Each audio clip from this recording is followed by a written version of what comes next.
Hi, my name is Manda, and I'm really excited to be doing these videos. I am a new homeschooling mom.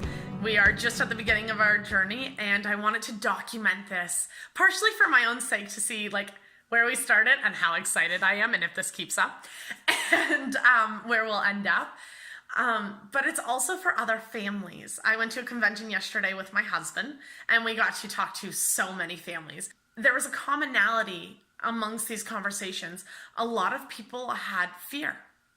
And I don't think that this is exclusive to homeschooling families. I think this is something that every parent feels.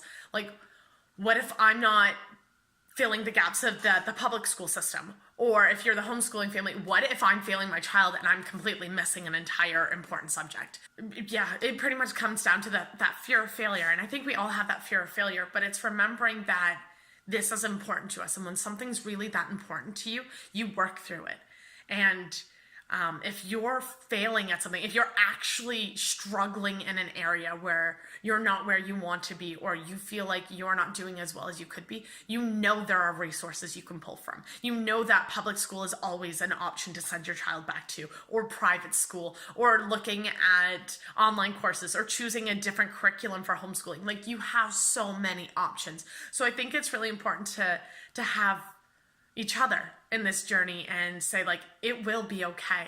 Because there may be times where I'm sitting there being like, oh my gosh, I'm done. I can't do this anymore. And somebody is like, Manda, you got this. You've been doing this. You saw your successes, and vice versa. And it reignites that hope and that passion in you again to keep going with your journey. Because if this journey is what you want, and if it works for you and your family, you will make it work. And you will make it really good for your child, because that's what's important to you. So I think the first thing I want to say is we will all be okay. And we're a little crazy for choosing this, but we'll all be okay. Honestly, we got started because I was venting to my mother. What? No. Yeah, I did that. I totally did that. I was really concerned with sending my child to public school. And it's funny because this was like a year-ish ago. My child wasn't even 3 at this point. And so my mom's like, well, what about homeschooling? What? What the heck is this homeschooling thing? And she's like, I don't know, Amanda. Go check it out. Go do research. She's like, I didn't do it. And so I'm really grateful that she did that, because I started doing all this research, and then I'm like throwing it at Hayden. I'm like, look at these success cases. And success is relative. What you find successful and what I find successful will be two different things. For me, it meant that there were people getting jobs in fields that they were passionate about, and they were happy doing that. And that to me is the ultimate thing that I want for my child. And so I'm looking at him, I'm like, look. And he's getting excited. He's like, oh my gosh, this is a possibility. And for the first few months, he let me kind of take care of it. And I developed a preschool curriculum. And I love doing it. I do it with my daycare kids as well as with my daughter. My daughter does get a little bit different of a preschool curriculum because she enjoys worksheets. Worksheets for preschoolers is not developmentally appropriate, but I think that it's also important that you look at a child.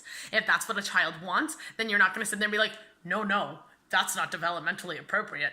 You're going to look at the child saying, you want this, therefore it is for you. He's been seeing me take care of the preschool, and he sees how the kids get excited when we do circle time. And the kids love all these experiments and crafts that we do and stuff like that.